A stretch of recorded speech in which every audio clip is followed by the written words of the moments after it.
Bapak, Ibu, saudara-saudari yang terkasih, kita sudah menyelesaikan doa koronka dan juga menyampaikan intensi-intensi doa dari sahabat-sahabat kita kepada Allah Bapa kita di sorga yang Maha Rahim.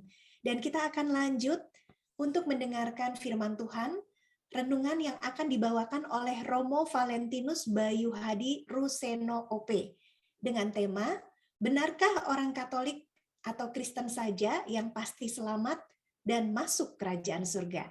Wow, tema ini luar biasa ya, sangat menarik ya.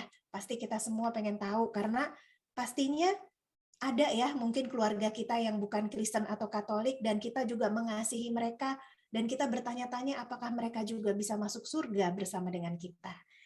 Apakah sudah hadir Romo Valentinus? Mungkin sambil nunggu Romo boleh kali ya 1-2 menit ya Bu ya, kita Iya, ngobrol-ngobrol mengisi waktu ya. iya. Kayak dari keluarga saya itu macam-macam teman-teman religionnya. Bahkan ibu kandung saya sendiri pun adalah seorang Muslim. Oh, Tapi saya ikut ayah, ikut keluarga ayah Katolik. Dan engkong saya itu Katolik yang sangat menginspirasi seluruh keluarga kami karena dia orangnya sangat baik dan murah hati ya sama sama setiap orang. Waktu saya kecil tuh, saya ingat engkong saya tuh suka ngajak main catur, tukang sayur, terus tukang sampah gitu. Suka diajak main catur, terus diinjilin tentang Yesus itu siapa. Itu luar biasa sekali engkong saya. Mudah-mudahan sekarang sudah bersama Bapa di surga. Dan juga om-om saya panggilnya Encek ya. Encek-encek saya juga banyak yang beragama Buddha dan mereka baik-baik ya, ulas asih seperti itu. Ada satu encek yang sangat dekat dengan saya. Ketika dia sakit di Bandung, dia dirawat di rumah sakit Katolik. Dan di sana dia ada kitab suci. Nah, encek saya itu di rumah sakit Katolik itu menemukan Bible dan dia membaca kitab suci itu. Dia baca kitab suci, dia jadi tahu Tuhan Yesus itu siapa, mujizat-mujizatnya Tuhan, keselamatan dan pengampunan dosa dari Tuhan, kayak gitu. Ya, dia tertarik, tetapi dia tidak minta dibaptis. Sampai terakhir itu dia mau berpulang ya, dia memang tidak minta dibaptis, tapi waktu itu saya sempat tanya sama encek saya itu, Cek, gimana encek itu percaya sama Tuhan Yesus, jadi encek nanti kalau ditanya apa agamanya apa, terus encek saya bilang gini, ya encek jawabnya gini aja deh, Buddha tapi pro Yesus. Waduh, saya pikir bagaimana ini, tapi saya percaya Allah Maha Rahim ya. Terakhir sih encek saya berpulang didoakan dengan Buddha dan kita yang Katolik yang Kristen ya mendoakan dengan kepercayaan kita seperti itu. Makanya menarik sekali tema malam hari ini ya Bu Jau ya. Selamat malam Romo Valentinus. Ya, selamat malam semuanya, Shalom dan sejahtera. Saya mulai saja langsung, saya akan share screen. Tapi kebetulan file saya berantakan hari ini, jadi saya pakai file emergency. Ya, file emergency menggunakan PDF ya. Tema yang disampaikan sebenarnya adalah berbicara tentang yang disebut sebagai extra ecclesia nulla salus ya. Ini istilah teknis ya, istilah teknis yang kurang lebih berarti di luar gereja Katolik tidak ada keselamatan. Ya, apakah benar demikian? Ya, apakah benar demikian atau tidak? Ya, jadi siapa yang diselamatkan? Apakah orang-orang yang tidak menjadi bagian dari gereja Katolik itu tidak diselamatkan? Ya, dan maksudnya ini apa ya? Definisi extra ecclesia nulla salus atau IINS ya, biasa IEENS. Ya, extra ecclesia bisa didefinisikan sebagai secara afirmatif seluruh keselamatan datang dari Yesus Kristus sebagai kepala dan melalui gereja Katolik yang adalah tubuhnya ya. Namun bisa dimengerti secara negatif atau secara ya negatif ya, secara Tidak ada keselamatan di luar Yesus Kristus dan gerejanya. Ya, ini dari kata extra ecclesia nulla salus. Ya, extra itu di luar, ecclesia gereja. Nulla tidak ada, salus keselamatan. Ya, ini didefinisikan atau diformulasikan oleh Bapak Gereja namanya Cyprianus dari Kartagi. Kartagi itu di Afrika Utara. Ya, ini prinsip Biblisnya di mana, Romo? Bahwa tidak ada keselamatan di luar gereja atau di luar Kristus, ya.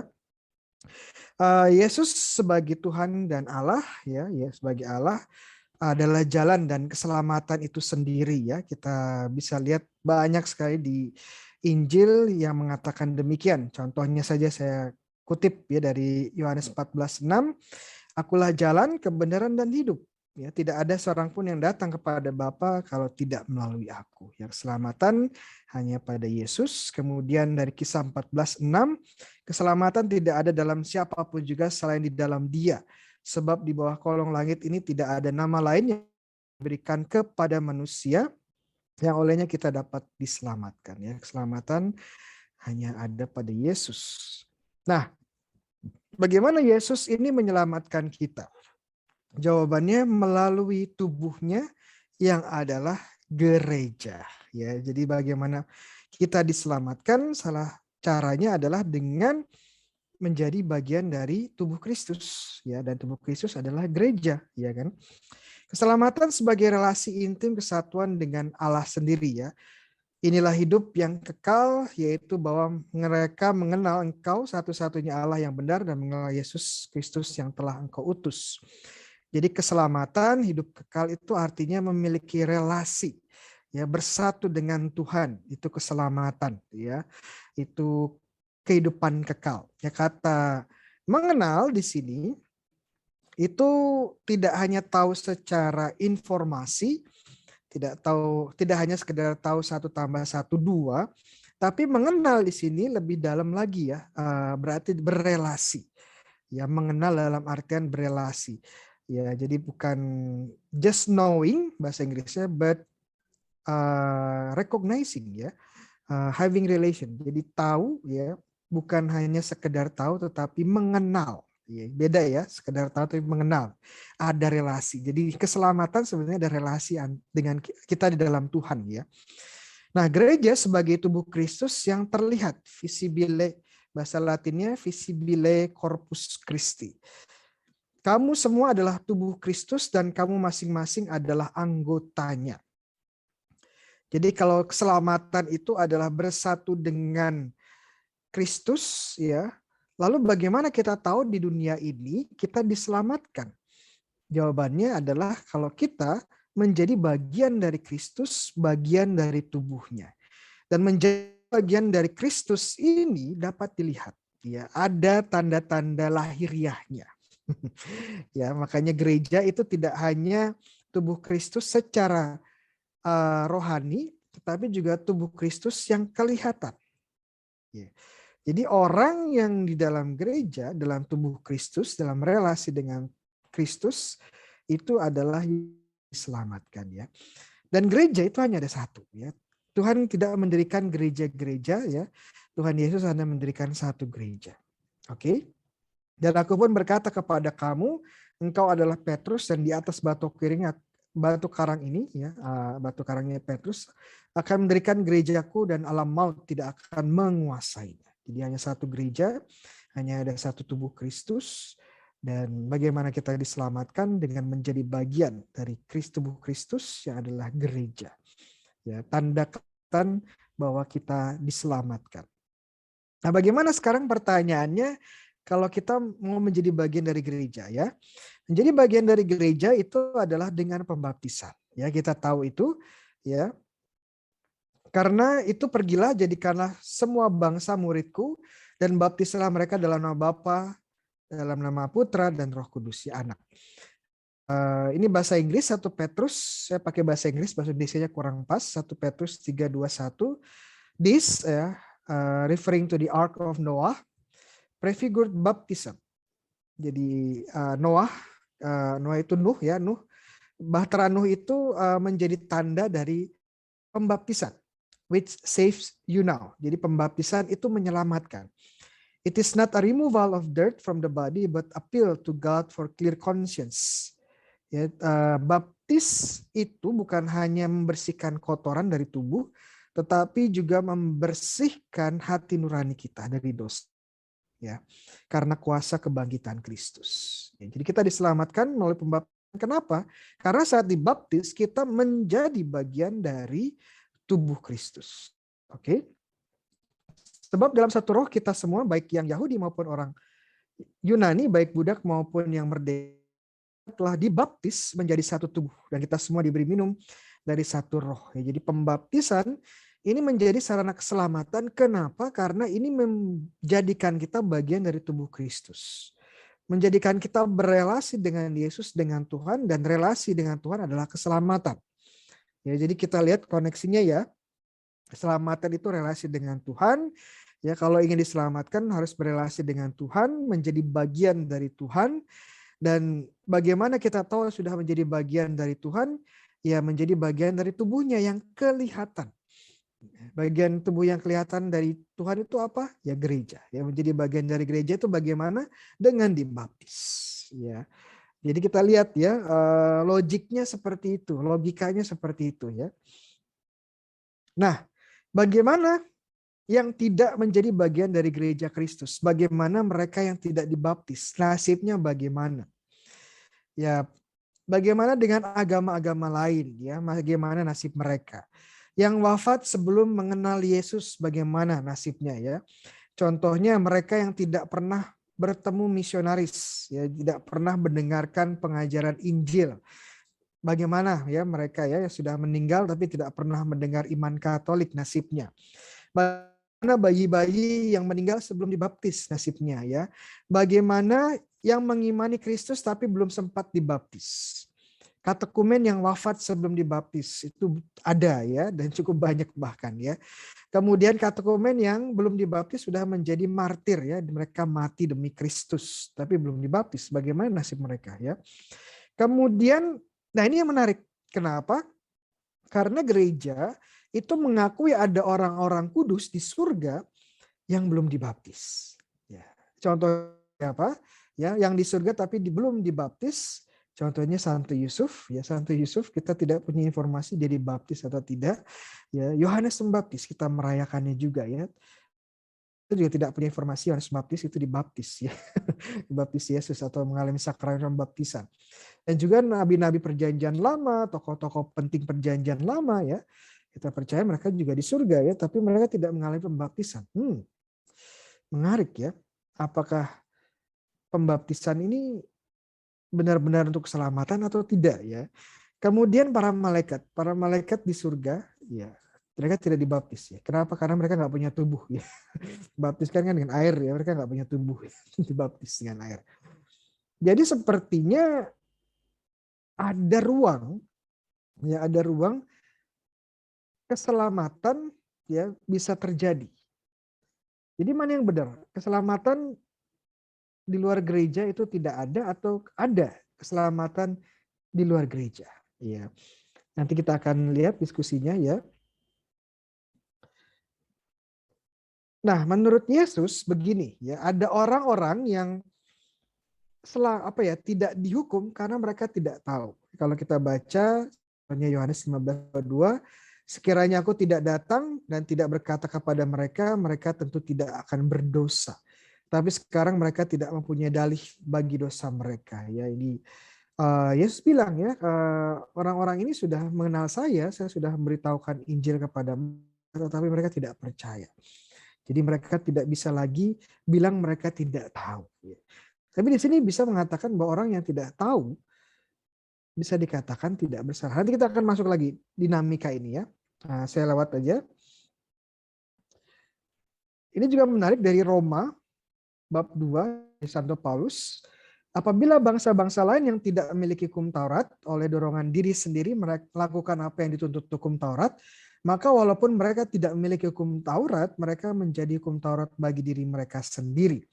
Sebab dengan itu mereka menunjukkan bahwa isi hukum Taurat ada tertulis di dalam hati mereka.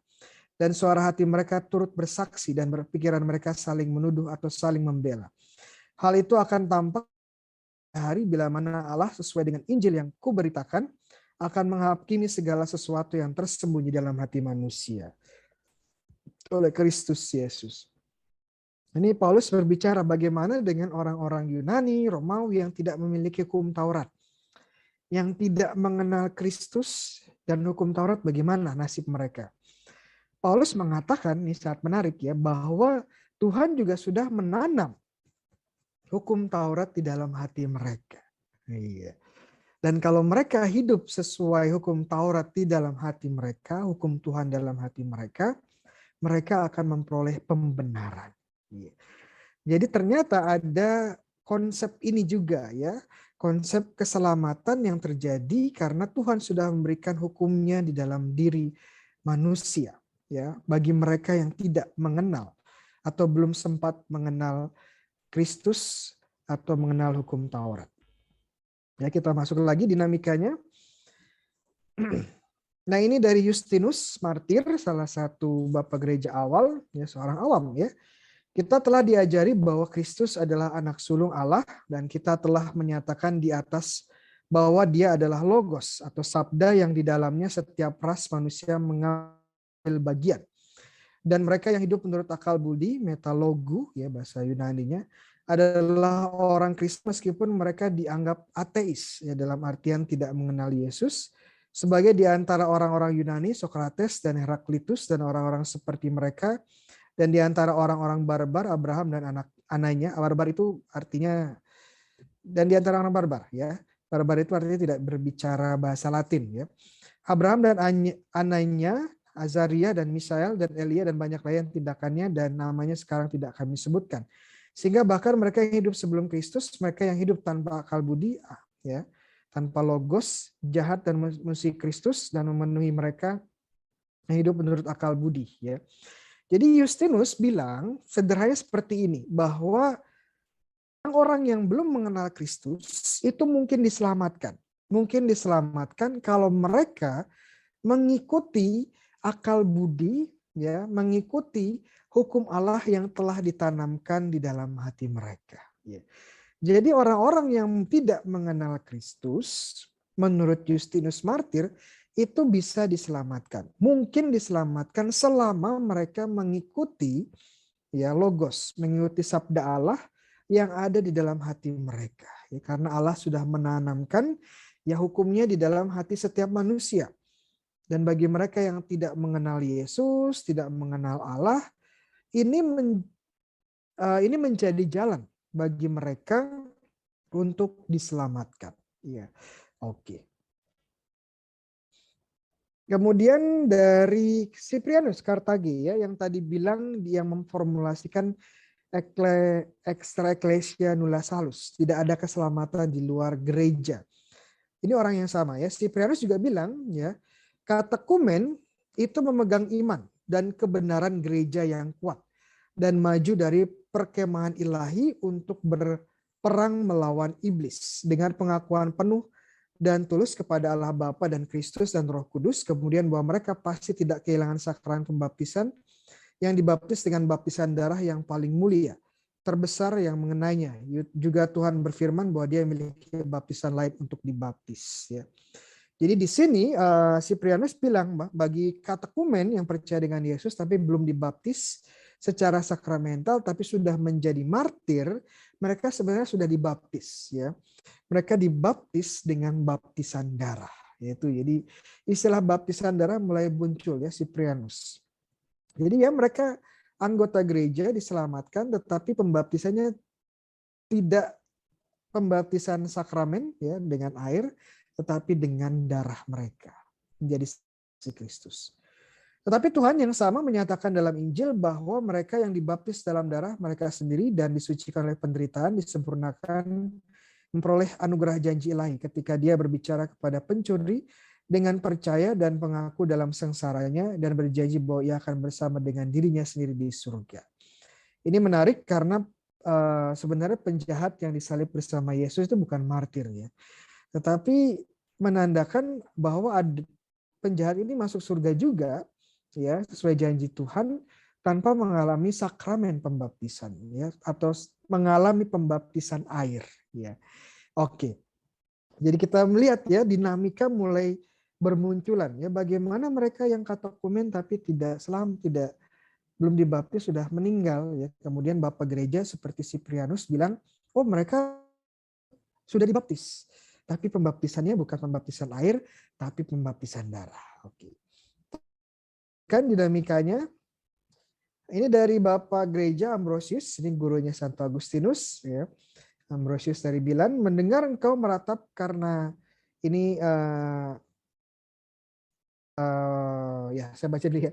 Mendengar engkau meratap karena Kaisar Valentinian belum menerima sakramen baptis, kata padaku apalagi yang bisa kita miliki kecuali keinginan untuk itu, permintaan untuk itu. Jadi ini ada kaisar yang namanya Valentinian, dia seorang katekumen ya, tapi sebelum baptis dia ini sudah meninggal ya. Lalu bagaimana ya? Jadi ada orang-orang yang berduka ya karena menyangka bahwa Valentinian ini tidak mendapatkan keselamatan ya. Namun Ambrosius bilang ya bahwa oh tidak ya, hasrat untuk dibaptis yaitu juga menyelamatkan. Saya lanjutkan, dia juga sekarang memiliki keinginan ini dan setelah dia datang ke Italia untuk dimulai ya katekumennya beberapa waktu yang lalu dia menandakan bahwa dia ingin dibaptis oleh saya. Apakah dia tidak memiliki rahmat yang diinginkan? Apakah dia tidak memiliki apa yang dia cari dengan penuh semangat? Tentu saja karena dia mencarinya, dia menerimanya. Apalagi artinya setiap orang yang benar akan mati, jiwanya akan tenang. Jadi sekarang levelnya berbicara pada pembaptisan pembaptisan hasrat, pembaptisan keinginan, ya, pembaptisan bahasa Inggrisnya baptism of desire, hasrat ya. Jadi punya hasrat, punya keinginan, ya, tapi belum dibaptis dengan air sudah meninggal. Ya menurut Santo Ambrosius, oh mereka sudah dibaptis. Ya hasrat yang mereka miliki, iman yang mereka miliki, ya sudah membaptis. Ya dalam artian tertentu mereka sudah dibaptis karena hasrat ini. Mereka sudah menjadi bagian dari gereja, ya. Dan karena sudah menjadi bagian dari gereja, mereka diselamatkan. Ya. Jadi sekarang kita melihat ada 3 jenis baptis ya. Baptis air ya, sakramen pembaptisan yang menggunakan air, ini yang biasa atau yang ordinary ya, ordinary means, sarana biasa, sarana lazim. Kemudian ada sarana tidak lazim. Pembaptisan darah bagi para katekumen martir dan pembaptisan hasrat bagi para mereka yang percaya dengan Yesus tapi belum sempat dibaptis dengan sakramen pembaptisan air. Dan ini juga dibaptis dan orang ini dengan 3 sarana ini mereka juga menjadi bagian dari gereja Kristus dan diselamatkan. Oke. Jadi ada 3 sarana pembaptisan ya. Baptisan hasrat. Ini juga dari Santo Agustinus. Ini Santo Agustinus mendukung gurunya Santo Ambrosius. Jika orang-orang yang belum dibaptis mengakui Kristus, pengakuan ini memiliki faedah yang sama untuk pengampunan dosa, seolah-olah mereka dibasuh dalam kolam baptisan yang suci. Dia yang berkata jika seorang tidak dilahirkan dari air dan roh, ia tidak dapat masuk ke dalam kerajaan Allah, juga membuat pengecualian yang menguntungkan mereka dalam kalimat lain di mana dia dengan jelas mengatakan, orang yang mengakui aku di depan manusia, aku juga akan mengakuinya di depan Bapakku yang di surga. Ya, hasrat ingin dibaptis, hasrat dan iman karena sudah memiliki iman kepada Yesus. Ya, jadi ini dinamikanya di abad-abad awal gereja.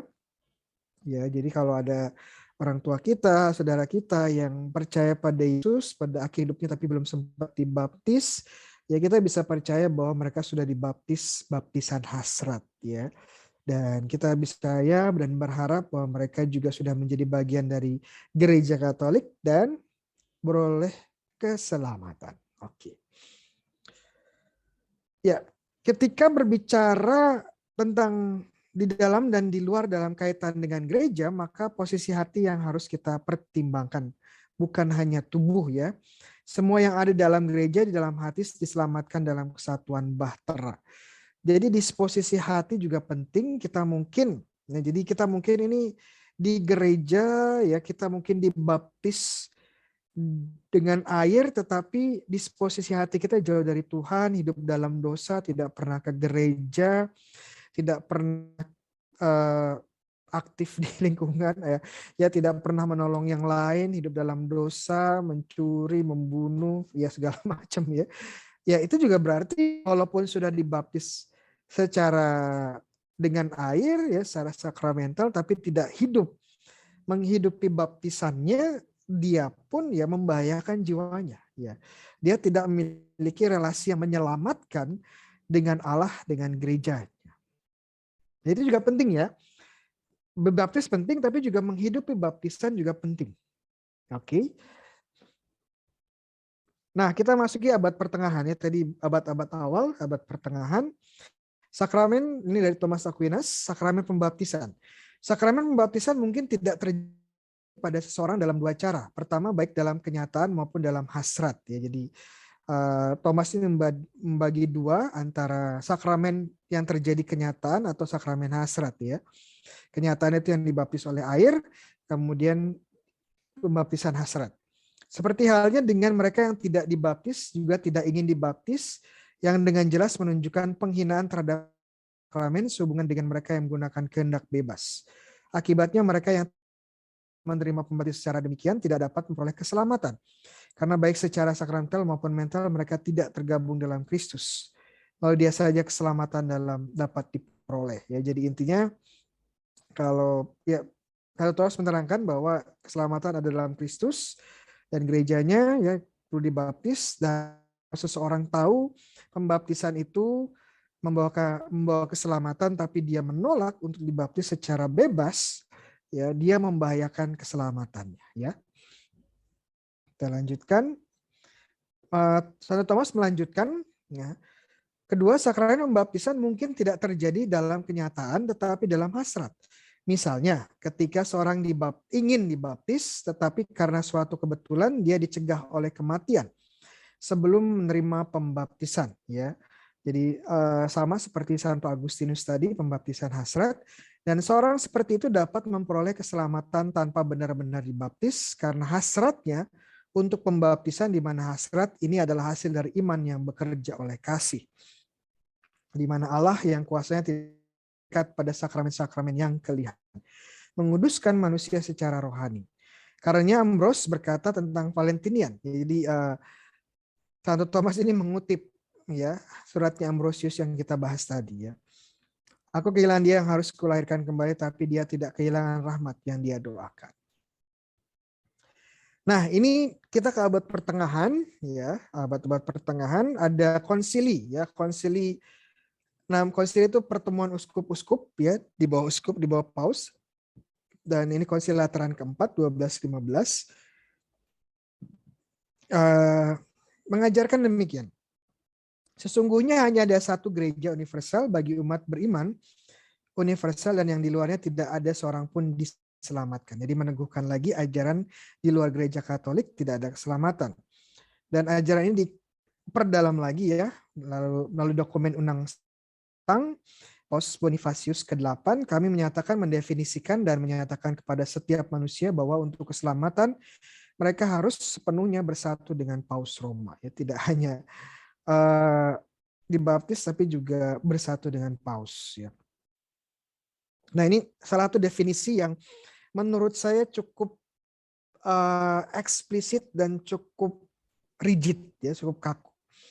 Hari kita lihat Konsili Florence 1442, gereja dengan teguh percaya mengakui dan menyatakan bahwa mereka yang tinggal di dalam gereja Katolik bukan hanya orang-orang pagan, ya, orang-orang yang tidak percaya, tetapi juga orang-orang Yahudi dan bid'ah, ya, orang sesat, dan skismatis yang memisahkan diri dari Roma, tidak dapat menjadi bagian dalam kehidupan kekal. Waduh. Tetapi akan pergi ke dalam api abadi yang telah disiapkan iblis, untuk iblis dan malaikat-malaikat. Ya. Kecuali sebelum akhir kehidupan, telah ditambah ke dalam kawanan, dan bahwa kesatuan tubuh gerejawi begitu kuat sehingga hanya bagi mereka yang berada di dalamnya sakramen-sakramen gereja yang bermanfaat bagi keselamatan dan melakukan puasa, sedekah, fusi, dan lain-lain ya. Oke. Jadi sangat sangat eksplisit, sangat jelas ya bahwa orang-orang Yahudi, orang-orang pagan ya,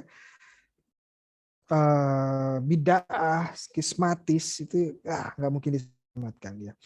Bagaimana kita mengerti ya, mengerti dokumen konsili ini ya?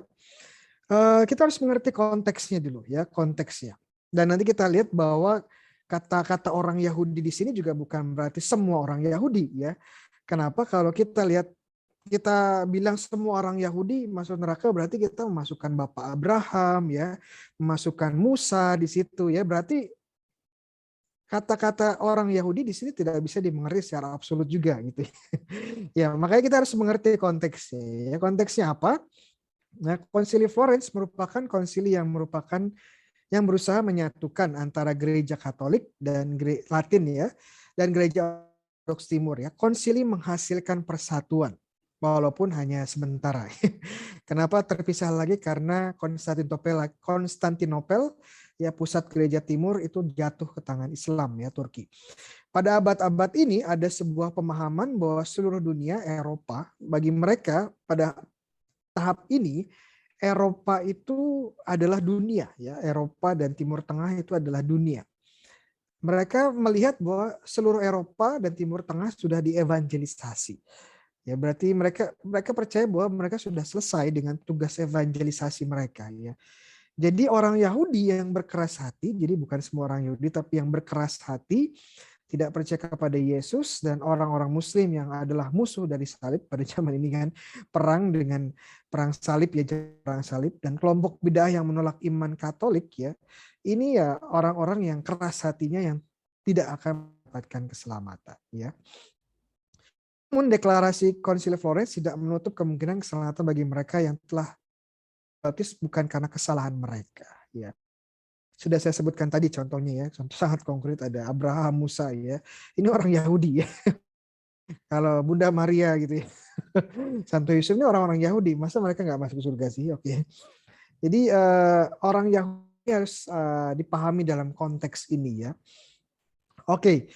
Kemudian Age of Exploration and Discovery ya, zaman bahasa Indonesia apa ya? Zaman penemuan dan juga zaman apa ya? Ya, ini zaman benua Amerika ditemukan ya. Sekitar 50 tahun setelah Konsili Florence, Christopher Columbus mendarat di benua Amerika.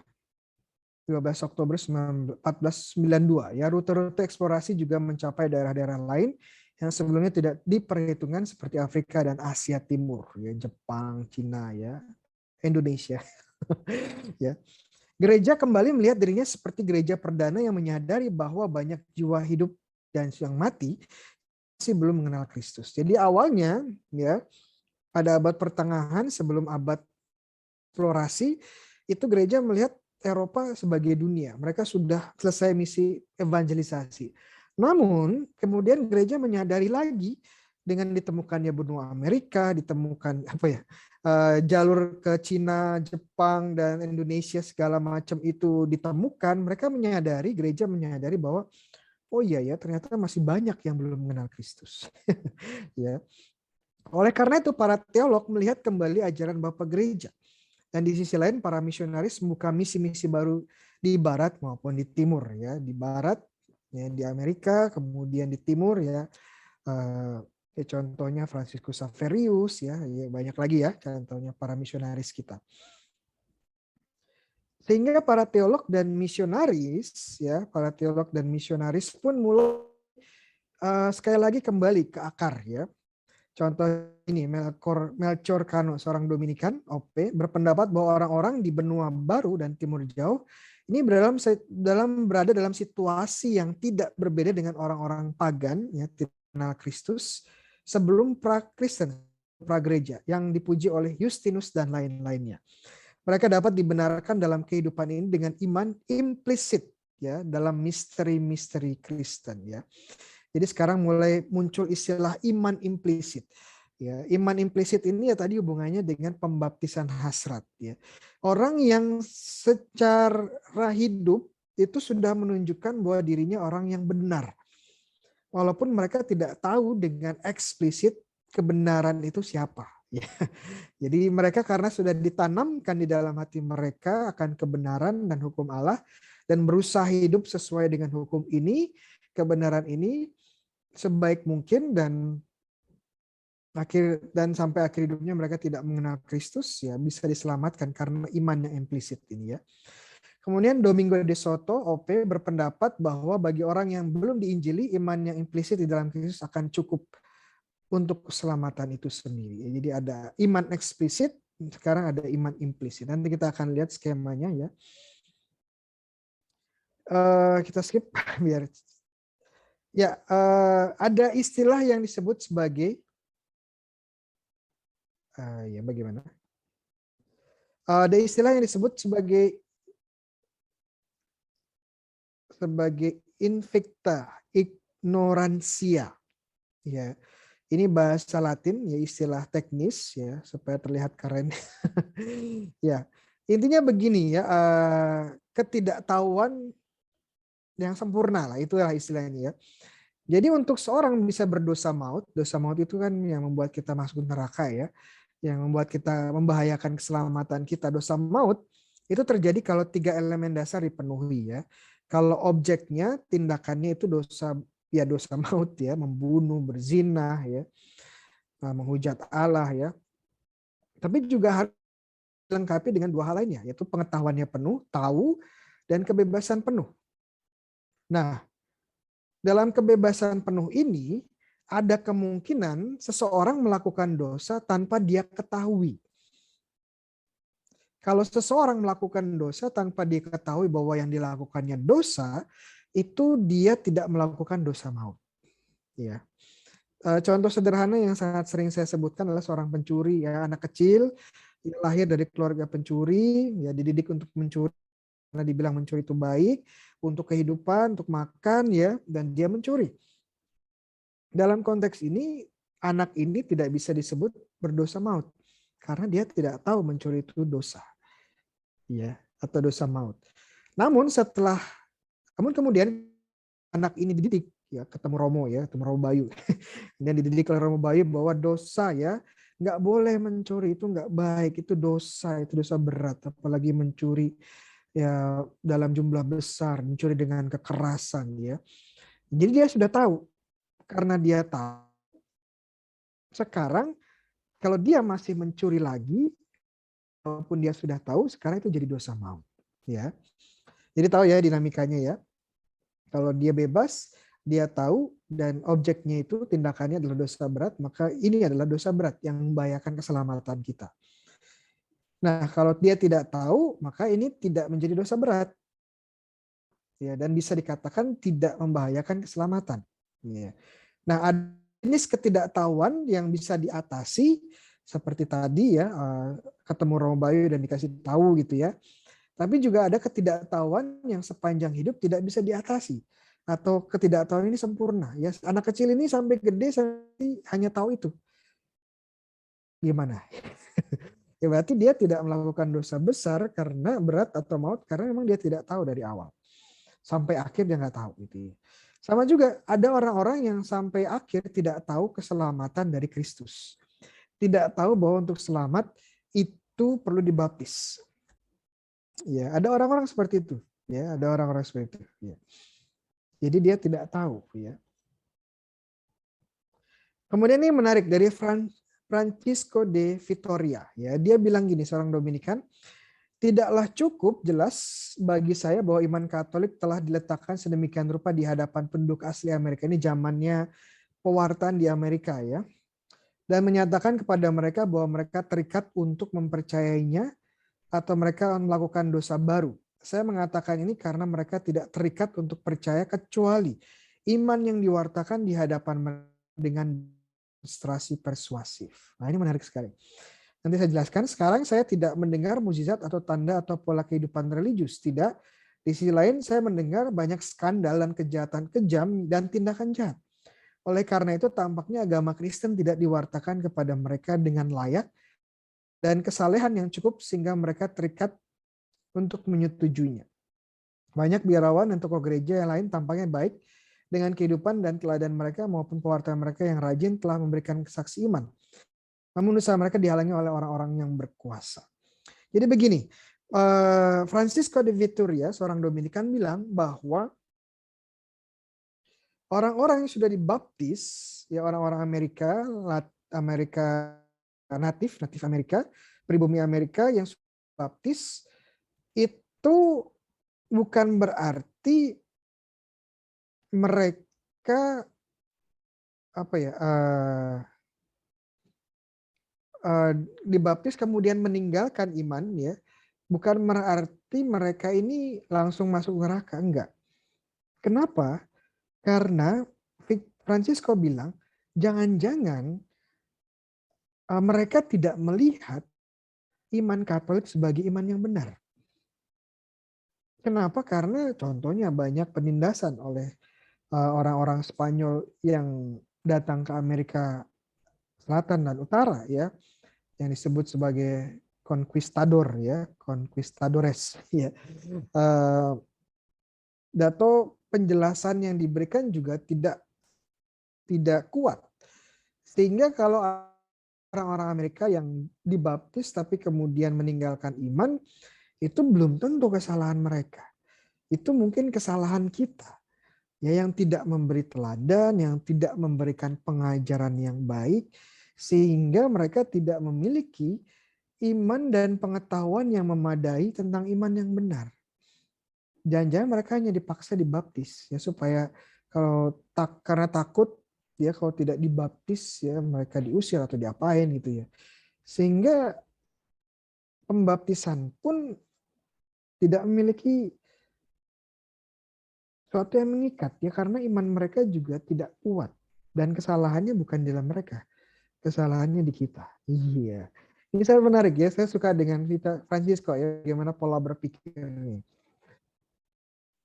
Nah, bagaimana mereka yang dibesarkan dalam ajaran berbeda, ya. Ini dari Kardinal Juan de Logo, penulis pada tahun 1600.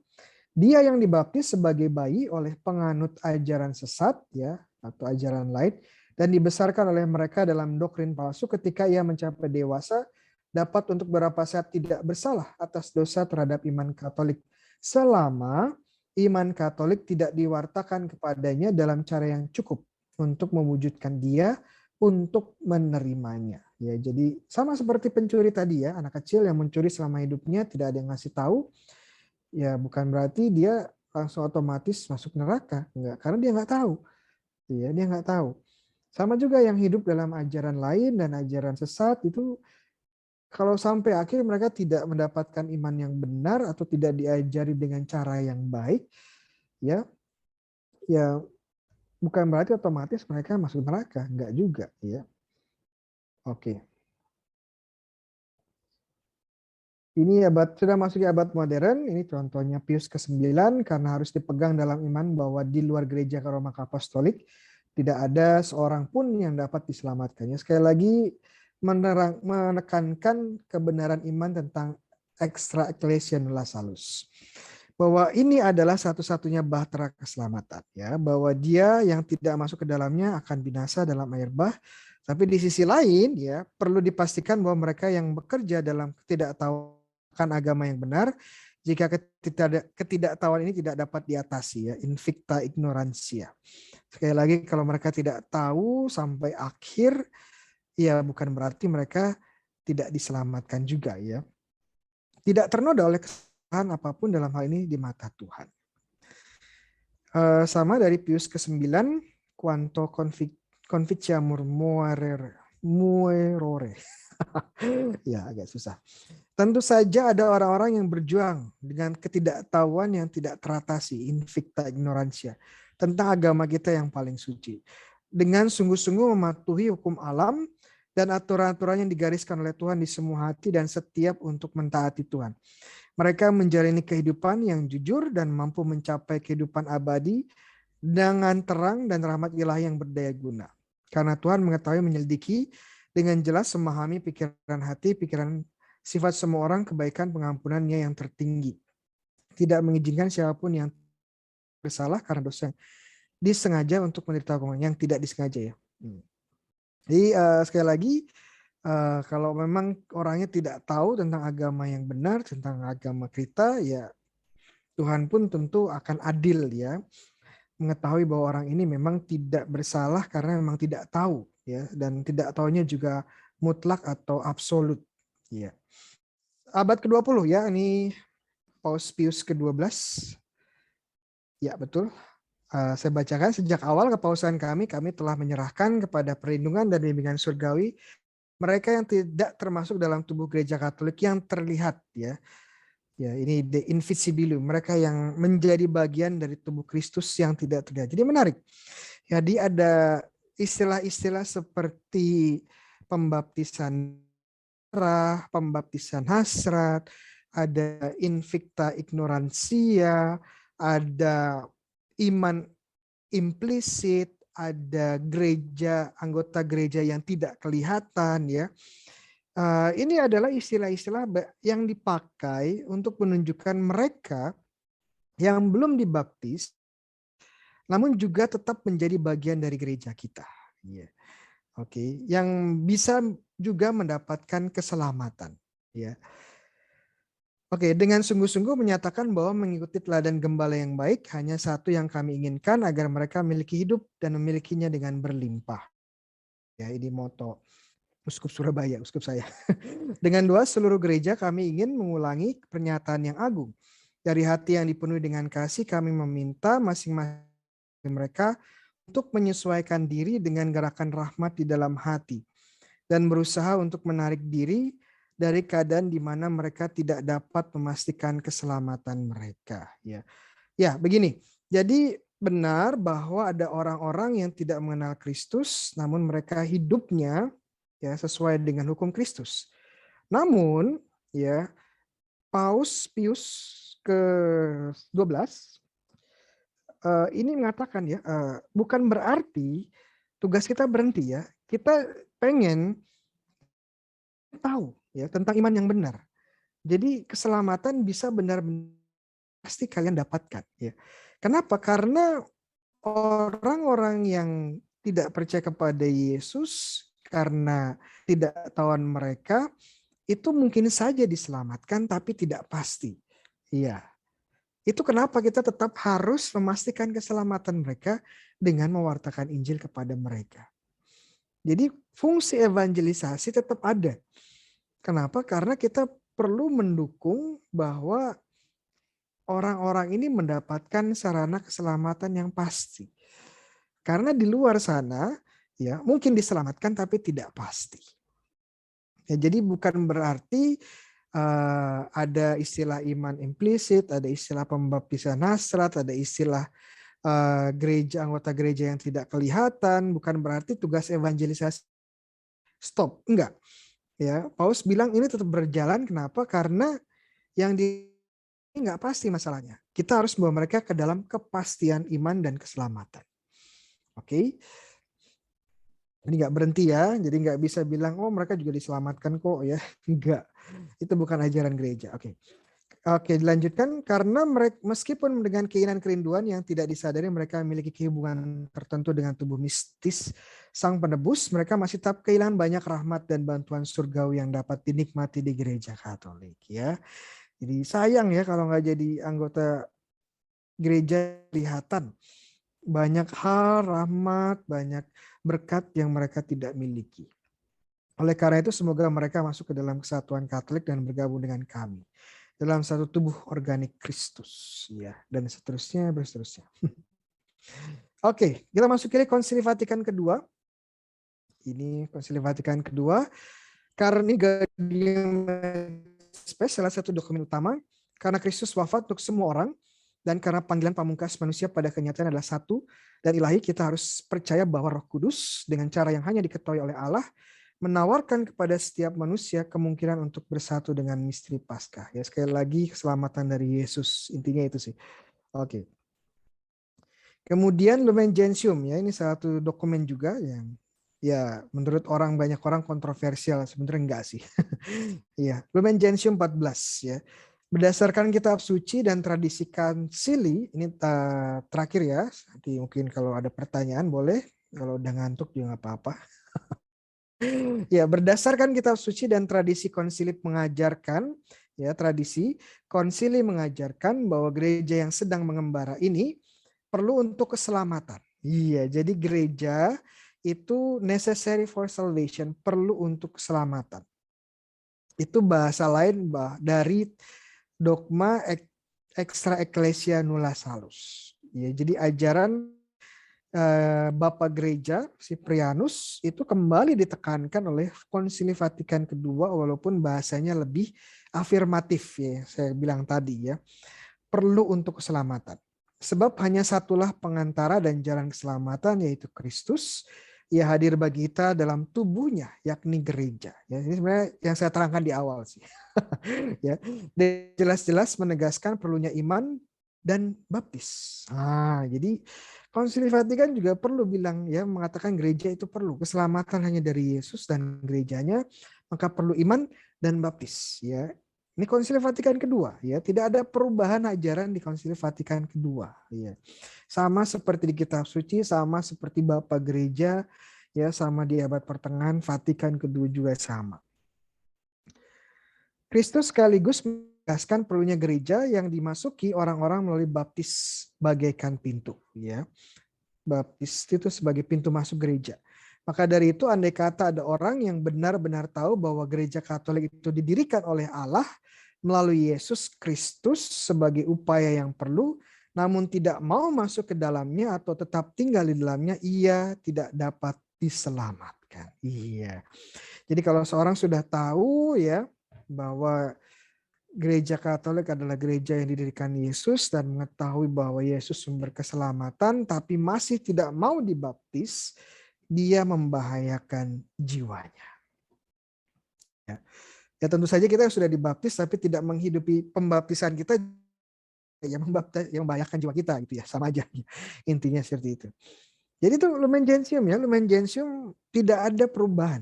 Ya, tidak ada perubahan dogma extra ecclesia nulla salus. Tidak ada ya. Kemudian para calon baptis karena dorongan Roh Kudus dengan jelas ya, eksplisit meminta supaya masuk ke dalam gereja karena kemauan itu sendiri sudah tergabung. Ini pembaptisan hasrat ya, mengulangi ajaran Bapak Gereja.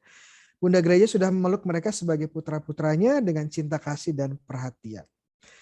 Pun umat lain yang mencari Allah yang tidak mereka kenal dalam bayangan dan gambaran. Tidak jauhlah Allah karena ia memberi semua kehidupan dan nafas dan segalanya.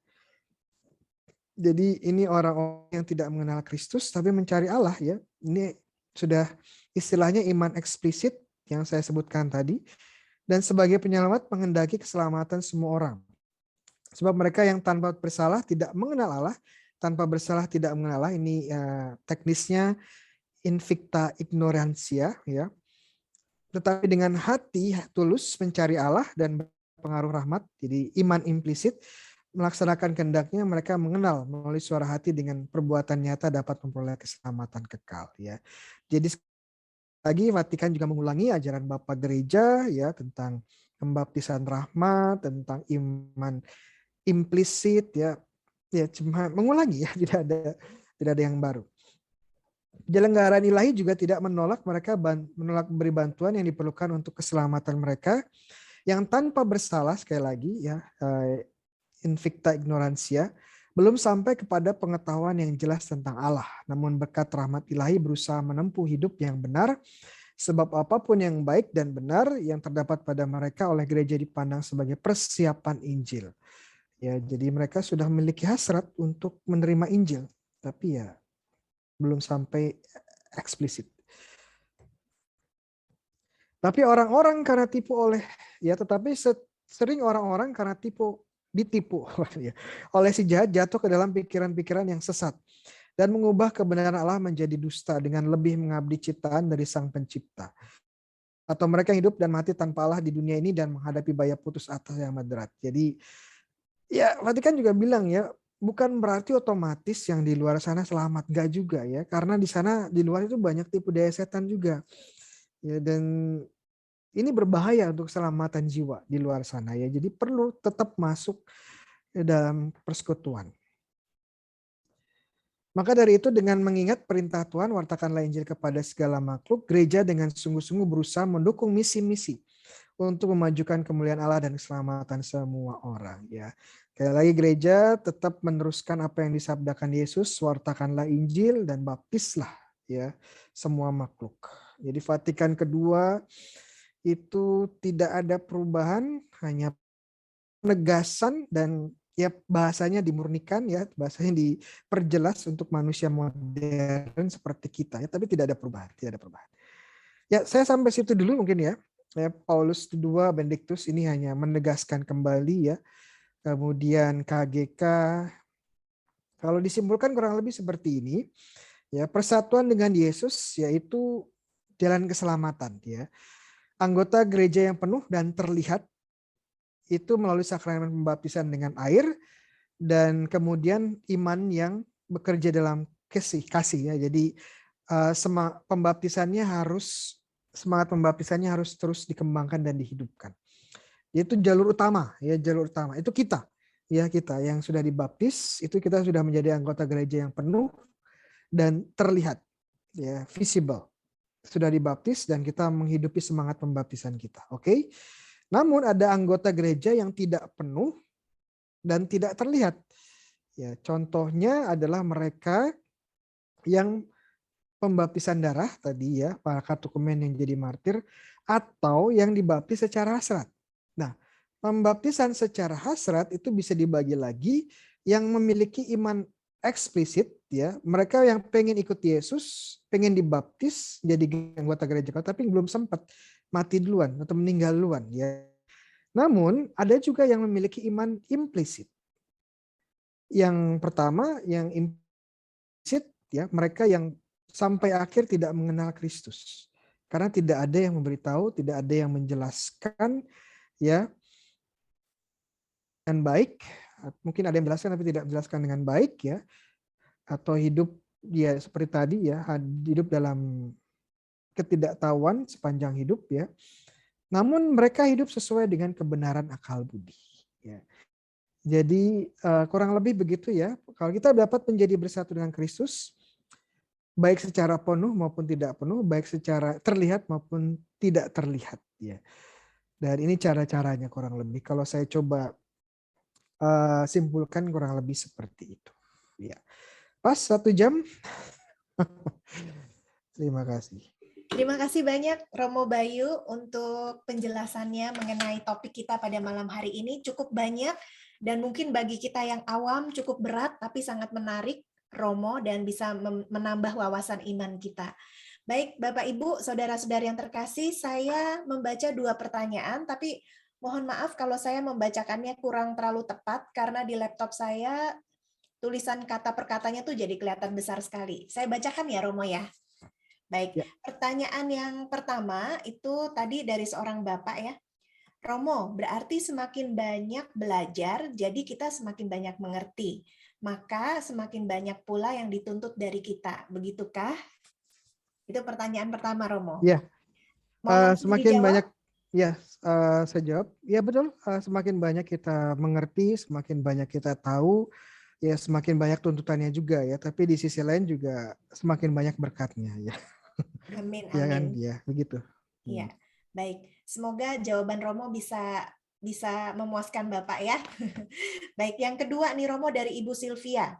Bagaimana cara mewartakan kepada orang yang berbeda agama, tapi mereka mengerti bahwa yang mereka ikuti itu benar. Nah, ini maksudnya bagaimana ya? Bagaimana cara mewartakan kepada orang yang berbeda agama, yang mereka mengerti bahwa mereka telah mengikuti yang benar?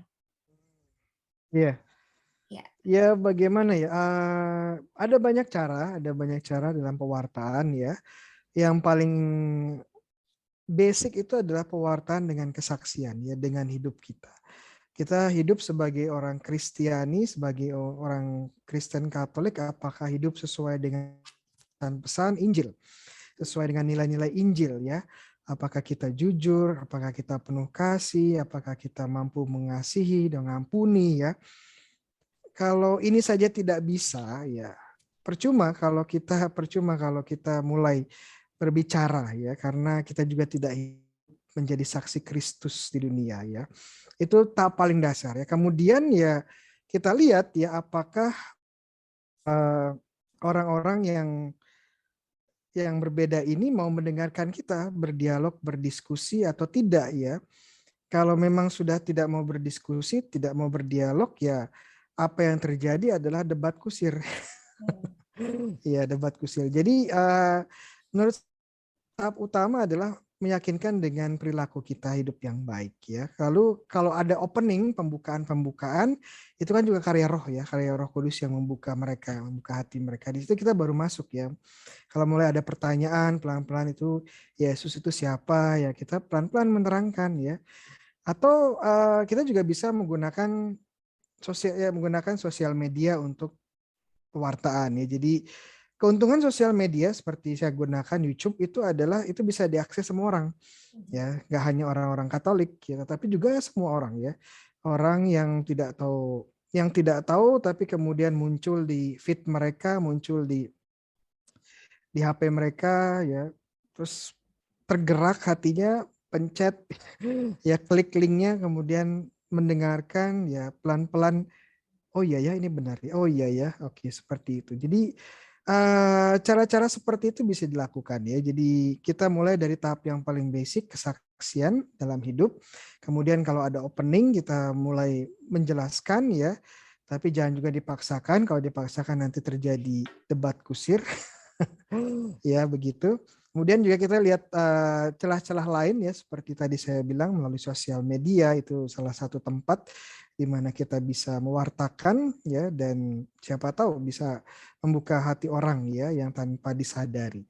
Oke, itu dari saya ya, beberapa cara sederhana prakteknya. Ya, baik. Terima kasih Romo Bayu. Hmm. Romo, di layar sudah ada yang raise hand ya. Kukuh dari Bandung. Nah, ini Bapak atau Ibu? Silahkan. Bapak. Oke, sip. Tadi saya minta maaf tuh Ibu Wiwin chat ya, katanya Ibu bukan Bapak. Iya, Bu Wiwin. Mohon maaf. Silahkan Pak, langsung saja. Oke, terima kasih semuanya. Selamat malam, Pastor. Ini Salam. masalah tadi antara yang ketidaktahuan. Banyak orang Katolik yang sudah dibaptis dengan air, tapi tidak ketahuan dia tentang hukum gereja ataupun kanonik ya, ataupun KHK ataupun KDK. Semuanya dia tidak tahu. Banyak yang ketidaktahuannya. Jadi dia hanya sekedar ikut misa, dan pewartaan untuk dirinya pun susah ya, dalam artinya apologetiknya ngambang sekali, sehingga ada serangan-serangan, dia akan menjadi hal-hal yang jatuh. Apakah dia akan menjadi beriman yang lain ya. Saya nggak menyebutkan, sehingga karena ketidaktahuan, tapi dia sudah dibaptis, bagaimana itu akan masuk surga atau tidak. Yang kedua adalah tentang kebebasan beragama yang sudah diterangkan di dalam dokumen kita, dokumen Konsili Vatikan II, dan juga tentang pernyataan hubungan gereja dengan agama-agama Kristiani. Mereka di luar agama yang lain, gitu. Artinya orang-orang yang tidak tahu tetapi sudah dibaptis, berarti dia bukan mengingkari, tetapi artinya dia ada ketidaktahuannya. Itu. Terima kasih Romo, mungkin itu aja dulu. Ya, sama seperti saya, prinsipnya sama ya, bahwa kenapa dia tidak tahu ya, kenapa dia tidak tahu, apakah dia tidak tahu karena kesalahannya sendiri, dalam artian sudah banyak kesempatan untuk belajar, sudah diajari dengan baik, tapi dia main-main atau tidur atau nggak mengikuti kelas ya, maka ya kesalahannya pada orang ini ya, dia yang membahayakan jiwanya, yang membahayakan keselamatannya. Namun kalau dia sudah berusaha belajar tapi ternyata yang mengajar tidak benar, ya tidak memberikan teladan, menjadi sumber skandal, dan akhirnya dia bilang, masa iman Katolik, iman yang benar, orang-orangnya kayak gini ya, dia pindah akhirnya ya, dia pindah. Yang salah siapa? Ya, yang tidak melakukan tanggung jawab dengan baik, ya kan? Jadi kita lihat dinamika yang terjadi ya. Apakah kesalahannya ini dari orangnya, dia tidak tahu dan tidak mau tahu, atau dia sudah berusaha tetapi kitanya tidak memberikan apa yang dibutuhkan. Ya, apa yang dibutuhkan. Jangan-jangan kesalahannya justru pada kita gitu ya. Jadi kita lihat, tapi di sisi lain kita juga tidak bisa, pada akhirnya kita tidak bisa menjudge itu urusan Tuhan pada akhirnya ya. Walaupun prinsipnya di situ, tapi kita kan nggak tahu momen-momen terakhir seseorang itu seperti apa ya. Siapa tahu detik-detik terakhir dia menyesal dengan setulus hati ya, bisa jadi seperti yang terjadi pada penjahat yang disalib bersama Yesus. Di momen-momen terakhir dia menyesal dan kembali kepada Yesus, bisa terjadi ya. Nah itu dinamikanya seperti itu ya. Jadi kalau dia ada di luar karena kesalahannya, karena dia tidak mau belajar, karena atau dia tahu bahwa ini yang benar tapi dia nggak mau di sini karena karena ekonomi, karena jodoh, karena apa gitu ya.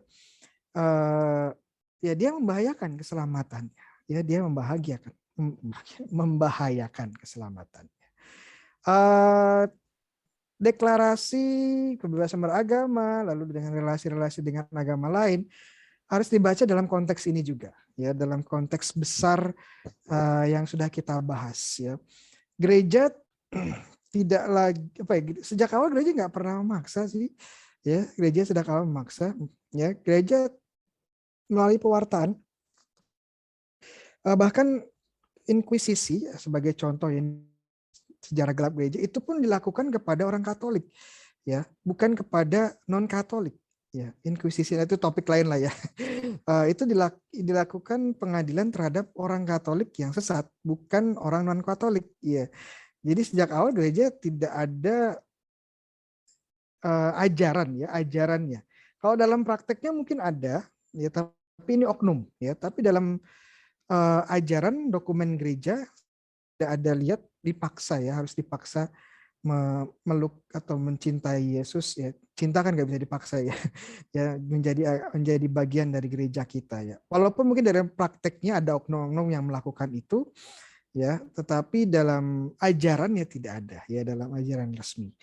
Ya, jadi sejak awal memang tidak ada, ya, dan memang gereja ingin kita mengenal Kristus secara bebas, karena kalau tidak bebas tidak ada cinta, tidak ada kasih, dan kalau tidak ada relasi kasih ya tidak ada keselamatan juga, ya sama aja bohongnya. Begitu. Itu topik lain yang menarik ya, tentang relasi kita dengan agama, itu ada dokumennya sendiri ya. Jadi masalahnya ya, ini masalahnya kan dia dibaptis bayi, yang mana tahu tentang keagamaan yang yang benar ataupun yang hakiki. Ya, di sini masalahnya adalah apakah yang kalau kita kesananya misalnya yang salah itu orang tuanya atau katekis atau pewarta atau kita semuanya, karena kenapa dia bisa memilih sesuatu yang di luar agama kita sesudah dibaptis. Pengetahuannya dia sangat cekak dan menjadi dia terbawa oleh iman yang lain. Ya, Itu, terima saya kasih. nggak bisa jawab detailnya siapa yang paling salah. Itu dinamikanya kan setiap orang berbeda ya. Saya juga nggak tahu dengan pasti, dan kita juga nggak tahu dengan pasti isi orang itu apa ya, dan alasan utamanya dia pindah juga apa, kita juga nggak tahu dengan 100% pasti. Bahkan orang pun pindah juga ditanya juga belum tentu tahu dia kenapa pindah gitu ya. Jadi kita punya prinsipnya ya, apa yang bisa kita pakai untuk penilaian, tetapi pada akhirnya kita juga tidak bisa tidak memberikan penilaian 100% dengan jelas, karena memang banyak hal tidak jelas saat ini ya. Jadi ya kita kembalikan kepada Tuhan ya untuk menilai. Tapi kita sekali lagi intinya adalah kita dipanggil untuk mewartakan sebaik mungkin. Ya, kalau kita sudah mewartakan sebaik mungkin dan ternyata orangnya tidak mau mendengarkan, ya berarti kita ya udah ya, maksudnya kita sudah melakukan tugas kita dengan baik ya. dan bukan kesalahan kita kalau dia membahayakan jiwanya ya. Karena seperti dokter lah ya. Kita sudah menawarkan obat, menawarkan prosedur untuk menyelamatkan seseorang, tapi orang yang nggak mau ya sudah ya. Dia membahayakan dirinya sendiri ya. Kita sudah melakukan apa yang kita bisa, tapi nggak bisa juga ya. Ya, baik Romo. Begitu. Oke. Bagaimana Pak Kukuh? Semoga menjawab ya Pak ya. Karena setiap Terima orang kasih. punya kehendak bebas kali ya. Iya. Baik, kita doain Terima ya Pak kasih. Kukuh. Amin. Sami-sami, ya amin. Baik Romo, tinggal 2 pertanyaan lagi Romo, Bapak Ibu Saudara-saudari, karena waktu jadi mohon maaf kita tutup di 2 pertanyaan terakhir dan saya minta tolong teman saya Ibu Jau untuk membacakan. Baik, pertanyaan selanjutnya Romo, apakah saudara Protestan bisa dikategorikan memiliki iman eksplisit? Bisa ya, bisa tidak. Ya. Karena sekali lagi dipanggilnya adalah untuk menjadi bagian dalam gereja yang ya, menjadi bagian kesatuan secara penuh, dalam artian menjadi bagian dari gereja Katolik ya. Bisa dibilang implisit, tapi mereka juga diundang untuk menjadi bagian dari gereja yang didirikan Kristus, dan secara khusus juga mereka diajak untuk struggle ya, atau untuk melihat dan mempelajari, mempertimbangkan klaim kebenaran dari gereja Katolik ya. Kalau mereka sudah melakukan itu ya, mereka sudah mempertimbangkan klaim kebenaran gereja Katolik dan mereka menyatakan bahwa ini klaim yang benar tapi tetap tidak mau, maka mereka juga membahayakan keselamatan mereka ya. Tapi kalau mereka kalau mereka belum melihat klaim itu dan karena satu hal dan yang lain mereka tidak mempelajari, tidak menimbangkan klaim kebenaran itu ya,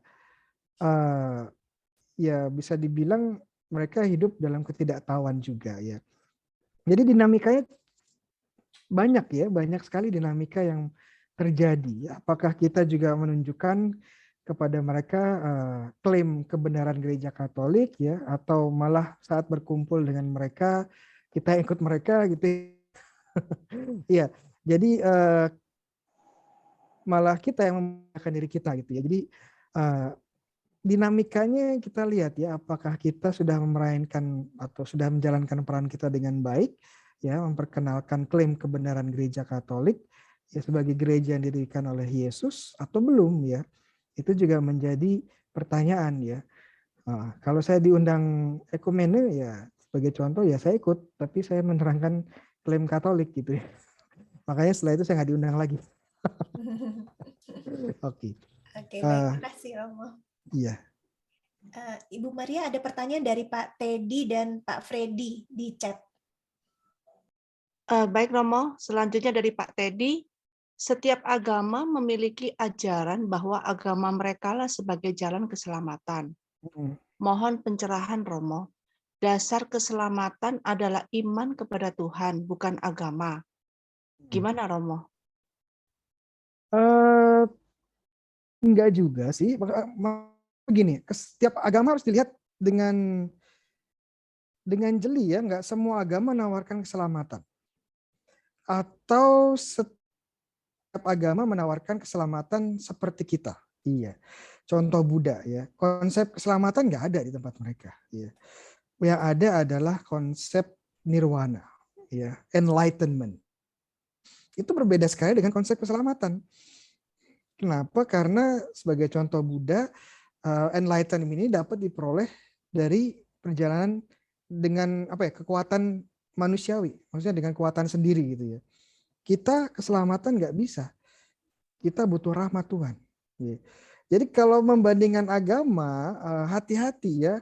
Klaim bahwa semua agama memberikan jalan keselamatan itu nggak benar, karena konteks keselamatan aja beda-beda tiap agama ya. Jadi harus dilihat dulu ya, harus dilihat dulu dengan pasti klaim seperti ini benar atau tidak ya. Ya, Katolik itu dalam satu sisi ya agama, tetapi dalam sisi lain harus dilihat sebagai tubuh Kristus ya. sebagai komunitas ya, agamanya ini adalah ajaran-ajarannya. Karena memiliki ajaran ya menjadi agama ya, tetapi lebih dari ajaran kita adalah komunitas, kita adalah umat Allah, kita adalah tubuh Kristus ya, tubuh mistik Kristus. Jadi harus dilihat seperti itu. Sudah sejak awal saya bilang bahwa yang menyelamatkan adalah relasi kita dengan Kristus. Menjadi bagian dari tubuhnya, iya kan? Kebetulan saja kita ada ajaran ini supaya gampang disebut agama. Iya. Jadi begitu Pak, tolong jangan lost track ya, jangan kehilangan arah ya diskusi kita ya. Sudah saya sebut dari awal relasi yang menyelamatkan ya. Jadi kita relasi dengan Kristus dengan menjadi bagian dari gerejanya, tubuhnya ya. Dan kebetulan saja ya sekali saya terangkan, kebetulan saja tubuh gereja ini juga disebut sebagai agama gitu ya. Jadi itu harus dilihat dengan baik ya, lihat dengan baik.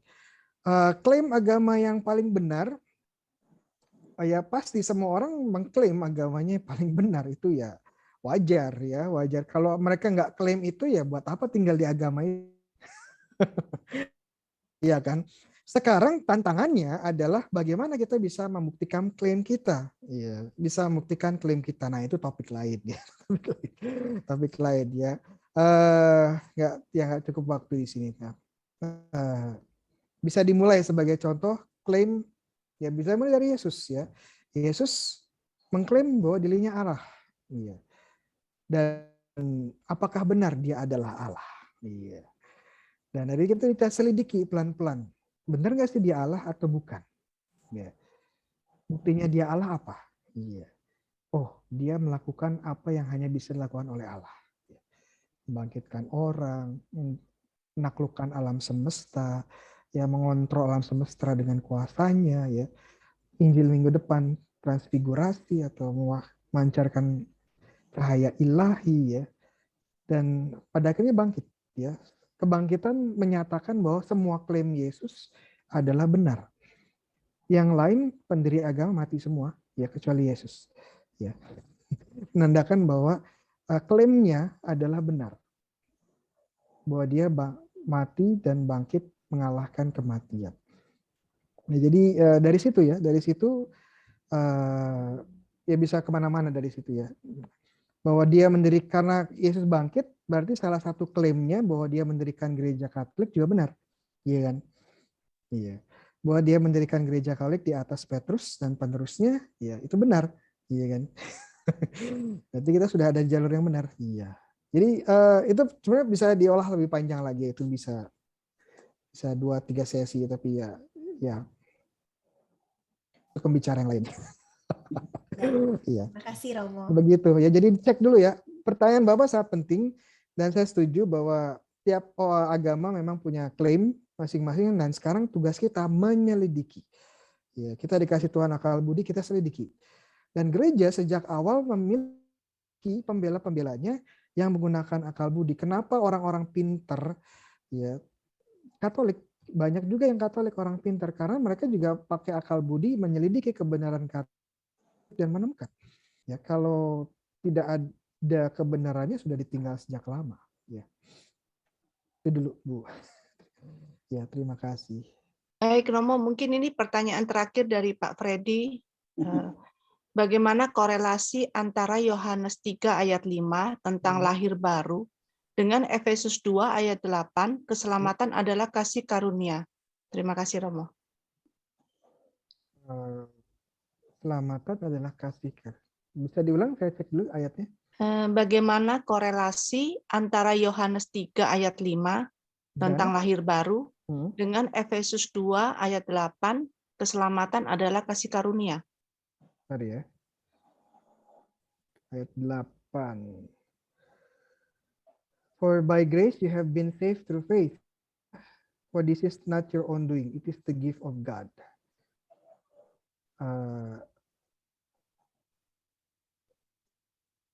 Bagaimana? Tidak ada. Efesus ayat 8.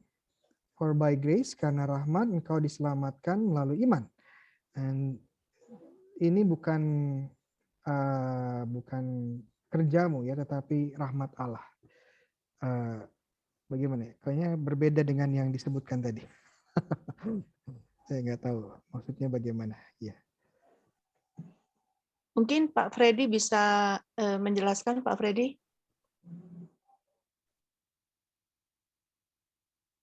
Pak Freddy? Jadinya masih ada nggak, Ibu Jo? Masih ya? Masih ada kayaknya. Bentar. Iya. Coba. Jadi maksudnya Pak Freddy ini menanyakan korelasi ya, Romo ya? Ya, masih ada Pak Freddy. Ya. Jadi korelasi antara tadi ya Yohanes 3 ayat 5 dengan Efesus 2 ayat 8. Maksudnya nggak nyambung gitu Kak Romo? Ya, tadi Yohanes 3:5 itu kan lahir baru betul ya, tapi Efesus 2:8 itu tidak berbicara tentang kasih ya. Berbicara tentang rahmat dan iman. Keselamatan. Jadi nggak ada hubungannya maksudnya ya? Gimana? Bisa diulang lagi pertanyaannya, mungkin saya salah tangkap. Jadi bagaimana korelasi antara Yohanes 3 ayat 5 tentang lahir baru dengan Efesus 2 ayat 8 tentang keselamatan adalah kasih karunia? Oke, kasih karunia. Iya. Oke, kasih karunia ya. Oke. Sorry ya, saya menangkap sekarang. Ya, menangkap ya. Jadi betul, keselamatan adalah rahmat ya, itu keselamatan dari Allah, betul. Namun kita juga berpartisipasi dalam rahmat itu ya, di dalam rahmat itu. Iman itu adalah partisipasi kita di dalam rahmat. Ya. Partisipasi kita di dalam rahmat. Dan salah satu efek iman ya, iman kan bentuk iman itu apa ya, sakramen itu kan sarana rahmat ya, dan saat kita mengimani mengimani Allah dan rahmat ini kita terima melalui sakramen, dan salah satu efek dari sakramen pembaptisan adalah lahir baru ya. Saya melihat korelasinya seperti itu gitu ya, bahwa rahmat itu yang menyelamatkan betul. Namun kita juga memiliki peran ya, dalam artian kita beriman, kita berpartisipasi dalam rahmat ini dengan mengimani rahmat ini ya, lebih tepatnya mengimani Kristus ya, mengimani Kristus. Dan bentuk imannya bagaimana, yang terlihat adalah dengan dibaptis ya kan, iman eksplisit itu dibaptis, dan saat dibaptis kita juga menerima rahmat ya, kasih karunia ini dalam bentuk lahir baru, menjadi manusia-manusia baru ya. Jadi korelasi seperti itu ya, antara lahir baru dengan kasih karunia ya, atau rahmat lebih tepatnya ya. Begitu? Enggak menjawab. Terus makin bingung. Oke. Boleh saya tambahkan sedikit barangkali Romo untuk singkat aja, bahwa salah satu bentuk rahmat adalah lahir baru. Itu paling tidak seperti itu. Karena itu adalah rahmat, lahir baru adalah rahmat, bukan hasil kerja keras kita, tapi inisiatif dari Allah sendiri untuk keselamatan itu sampai. Dan kita terbuka terhadap Allah sehingga kita menangkap dan bekerja sama dengan rahmat itu untuk beriman. Paling tidak seperti itulah. Iya, oke, betul. Terima kasih. Ya. Terima kasih banyak Ibu Jo sudah membantu membacakan chat, karena di laptop saya kurang bagus tulisannya. Terima kasih banyak Romo Bayu sudah menjawab pertanyaan-pertanyaan kami. Waktu terus berlalu ya Bapak Ibu. Sebelum kita mengakhiri perjumpaan kita yang penuh dengan rahmat Tuhan ini, seperti biasa kita foto bersama yang akan dipandu oleh Ibu Meria dari Manado ya. Silakan Bu. Iya, ayo buka kameranya. Ya. Ini halaman 1 masih ada 4 belum buka. Vivi, Julia, Tati, Rosinawati. Di absen ya Bu. Oke, langsung aja ya. 1. Nah, ini 2 bagus nih. 2. 3.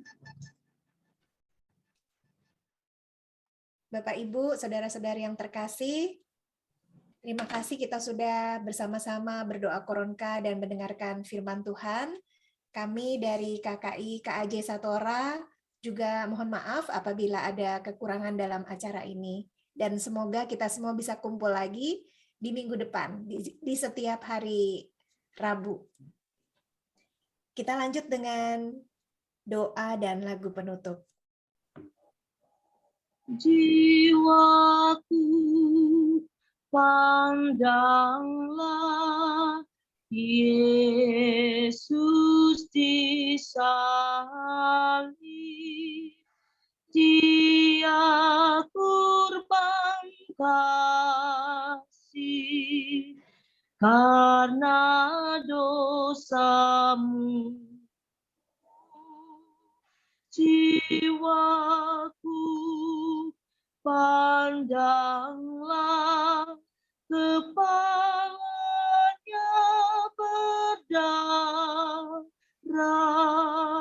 mahkotanya duri karena dosamu. Jiwaku, pandanglah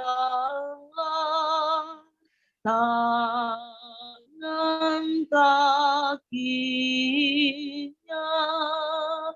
paku menembusnya karena dosamu.